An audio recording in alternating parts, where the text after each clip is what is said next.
Assalamualaikum warahmatullahi wabarakatuh. Perkenalkan, kami dari kelompok 4 kelas F, mata kuliah Toksikologi Lingkungan, Fakultas Pertanian, Universitas Pajajaran. Pada kesempatan ini, kami diberi tugas untuk merancang model alat fitoremediasi kreasi sendiri.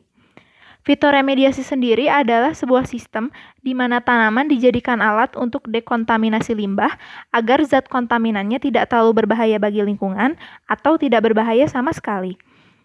Kami sendiri merancang model fitoremediasi berbentuk IPAL untuk mengatasi grey water atau yang biasa kita kenal dengan limbah rumah tangga. Video ini sendiri akan menjelaskan tentang model fitoremediasi yang telah kami rancang. Sebelum beranjak ke alat fitoremediasi, alangkah lebih baiknya kita mengetahui apa itu grey water. Grey water merupakan limbah cair dari bekas cucian dapur, mesin cuci, dan kamar mandi. Karakteristik grey water mengandung nitrogen, fosfat potasium, dan merkuri. Yang paling berbahaya dari limbah ini adalah kandungan deterjen yang dipakai karena mengandung bahan-bahan berbahaya seperti petrokimia dan fosfat. Bahkan nonil phenoetoxilates, produk sampingan yang banyak digunakan dalam penggunaan deterjen, adalah salah satu ancaman utama bagi kehidupan laut. Sebab, sebagian besar produk pembersih mengandung serangkaian senyawa bernama volatile organic compounds yang bukan hanya berbahaya, tapi juga merusak saluran air. Alhasil, deterjen yang dibuang dalam tangki bisa membunuh bakteri pengurai. Begitu pula jika dibuang langsung ke selokan, akan bermuara ke sungai dan membuatnya tercemar. Dampaknya, limbah deterjen bisa mengubah warna air jadi kecoklatan dan mengeluarkan bau busuk. Biota air pun mati, dan zat-zat polutan yang terkandung dalam deterjen bisa menjadi sumber penyakit seperti kolera hingga disentri. Tujuan atau target dan teknologi fitoremediasi ini adalah untuk mengurangi produksi limbah dari berbagai sumber dengan mencuci limbah menggunakan tanaman. Pencucian ini dapat berupa penghancuran, inaktivasi, maupun mobilisasi limbah ke bentuk yang tidak berbahaya. Teknologi fitoremediasi ini dapat difungsikan tergantung seberapa besar area yang dapat dimanfaatkan dan seberapa besar alatnya. Alat yang digunakan pada badan utama yaitu mengandung komponen pipa berukuran 2 dan saringan yang di atasnya terdapat tutup untuk memudahkan untuk mengambil kotoran yang sebelumnya sudah tersaring. Lalu, alat selanjutnya yaitu jaring, pipa berukuran 2, keran, dan aerator. Aerator yaitu mesin penghasil gelembung udara yang berguna untuk menggerakkan air untuk menghasilkan oksigen.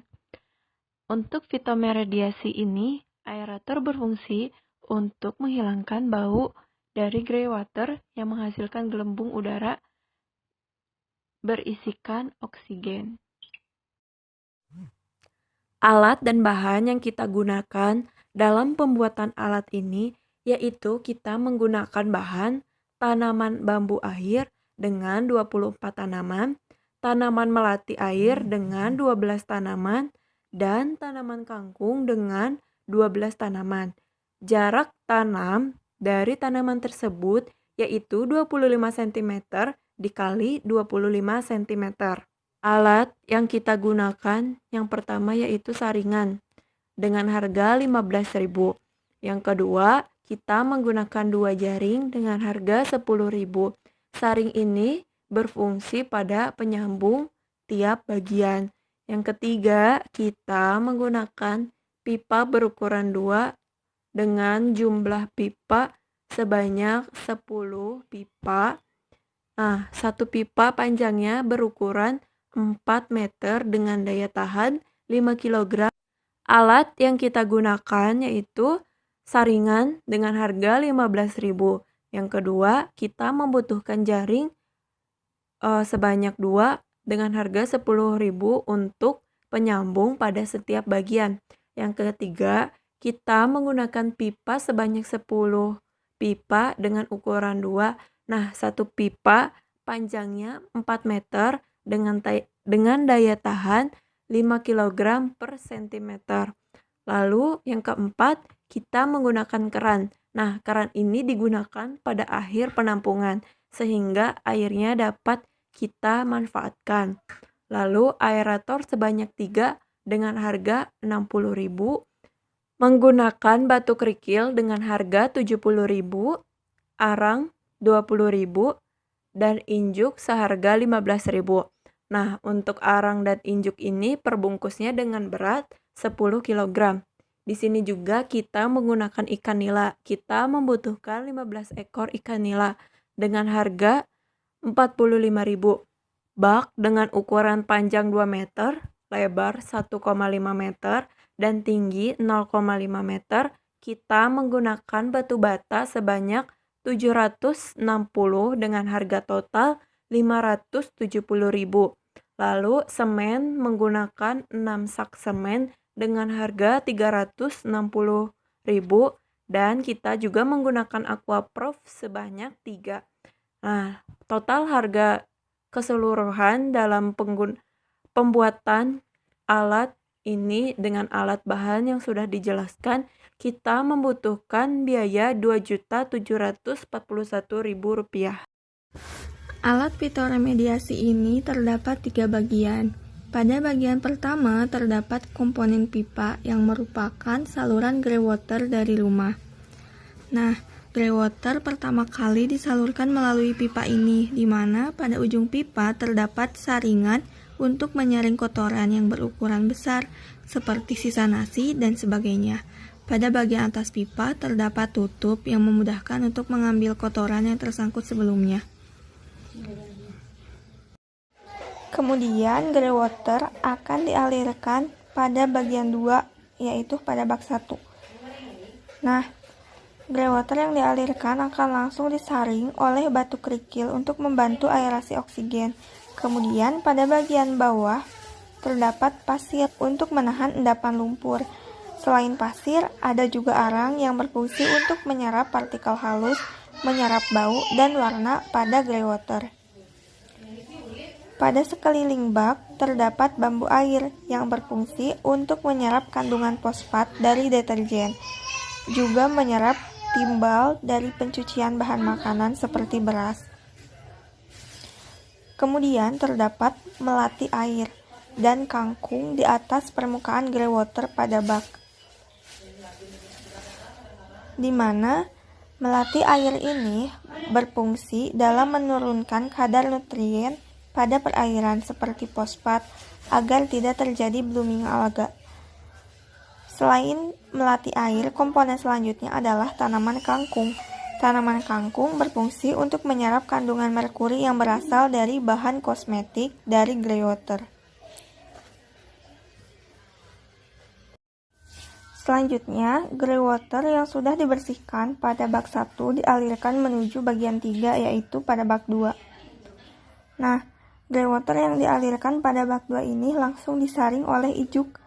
Ijuk sendiri berfungsi untuk menyaring partikel yang lolos dari saringan sebelumnya, serta meratakan air yang mengalir.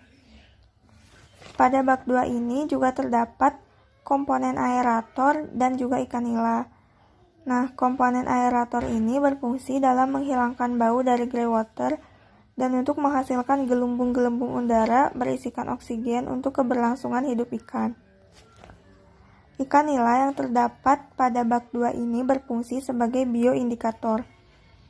Bioindikator ini merupakan respon dari ikan terhadap greywater yang sebelumnya sudah melalui tahapan-tahapan pembersihan.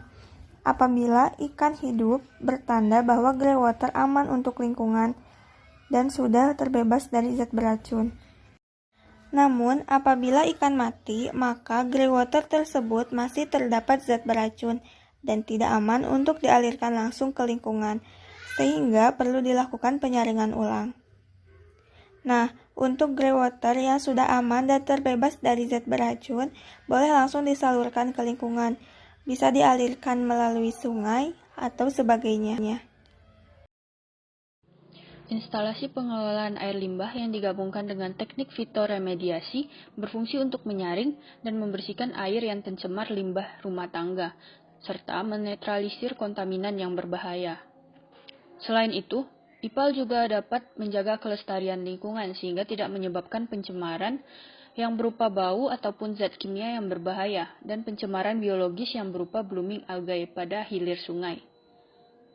Air yang telah bersih dari kontaminan juga dapat dimanfaatkan lagi untuk penyiraman, sehingga kita dapat menghemat penggunaan air. Teknik fitoremediasi itu sendiri adalah metode untuk mencuci limbah menggunakan tanaman. Pencucian ini berupa penghancuran, inaktivasi, maupun imobilisasi limbah ke bentuk yang tidak berbahaya.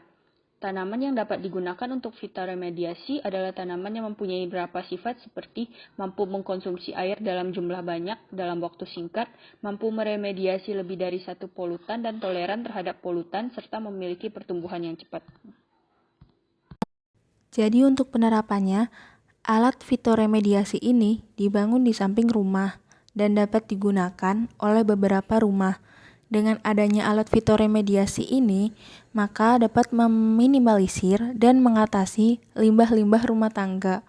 Setelah diterapkannya alat fitoremediasi ini, maka harus dilakukan perawatan, seperti pengecekan yang dilakukan secara rutin, baik pada bagian pipa maupun pada bagian saringan, yang tujuannya adalah untuk memastikan bahwa tidak ada limbah makro yang menyangkut. Contohnya adalah seperti sisa nasi yang menyangkut, sehingga dapat diambil dari saringan dan tidak menyumbat atau menghambat kinerja dari alat fitoremediasi. Di sini saya akan menjelaskan tentang kelebihan dan kekurangan alat yang kelompok kami buat. Yang pertama itu kelemahannya dulu. Untuk kelemahannya, karena alat yang kami buat termasuk besar, jadi dibutuhkan space atau lahan yang cukup besar untuk pembangunan alat tersebut. Dan yang kedua adalah karena alat dan bahan yang dibutuhkan untuk membuat IPAL tersebut cukup banyak, jadi modal yang dibutuhkan per satu rumah lumayan besar. Untuk kelebihannya, yang pertama adalah dengan adanya IPAL tersebut, bahan-bahan dan alat-alat yang digunakan ramah lingkungan, tidak memakai bahan kimia, dan airnya bisa dipergunakan lagi untuk penyiraman. Sekian pemaparan alat fitoremediasi dari kelompok kami. Semoga bermanfaat.